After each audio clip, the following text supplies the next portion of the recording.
Assalamualaikum warahmatullahi wabarakatuh. Perkenalkan, nama saya Awaludin Saputro dengan NIM 4320200029.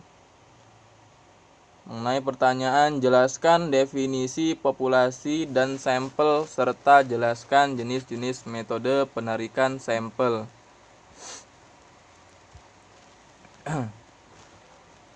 Populasi adalah keseluruhan dari subjek penelitian, sedangkan sampel adalah sebagian dari populasi tersebut. Nilai yang dihitung dan diperoleh dari populasi ini disebut dengan parameter.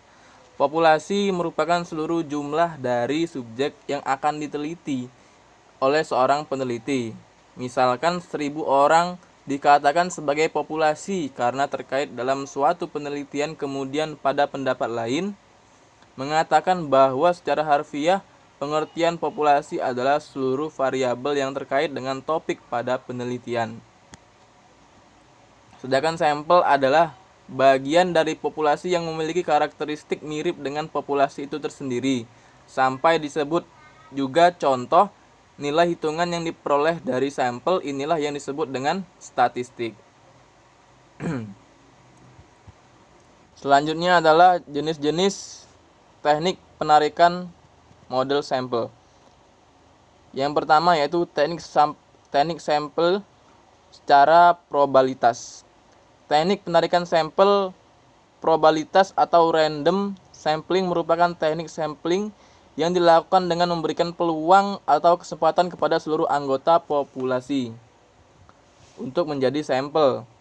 Dengan demikian, sampel yang diperoleh diharapkan merupakan sampel yang representatif.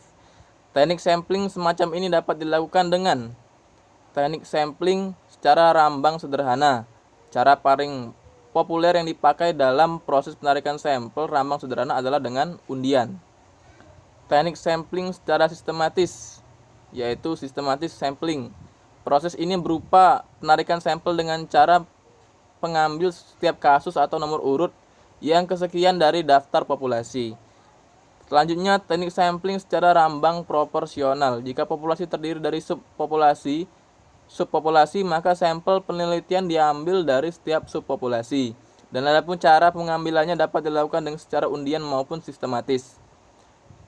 Teknik sampling secara rambang bertingkat. Bila subpopulasi sifatnya bertingkat, cara pengambilan sampel warna seperti pada teknik sampling secara proporsional.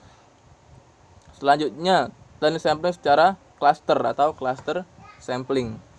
Ada kalanya peneliti tidak tahu persis karakteristik populasi yang ingin dijadikan subjek penelitian karena populasi tersebut tersebar di wilayah yang amat luas. Untuk itu, peneliti hanya dapat menentukan sampel wilayah berupa kelompok klaster yang ditentukan secara bertahap.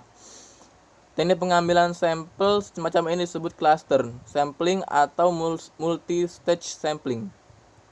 Selanjutnya, teknik sampling secara non-probabilitas.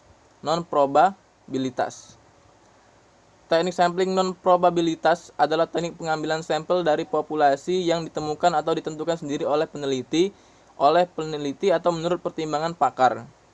Dan beberapa jenis atau cara penarikan sampel dari populasi secara non-probabilitas adalah sebagai yang pertama, purposive sampling atau judgmental sampling. Penarikan sampel dari populasi secara purposive adalah cara penarikan sampel yang dilakukan dengan memilih subjek berdasarkan kriteria spesifik yang ditetapkan oleh peneliti. Selanjutnya, snowball sampling atau penarikan sampel secara bola salju.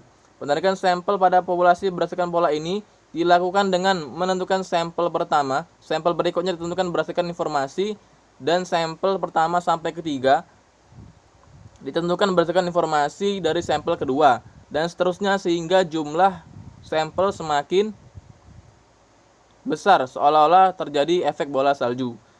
Selanjutnya, kuota sampling atau penarikan sampel secara jatah. Teknik sampling ini dilakukan dengan atas dasar jumlah atau jatah yang telah ditentukan.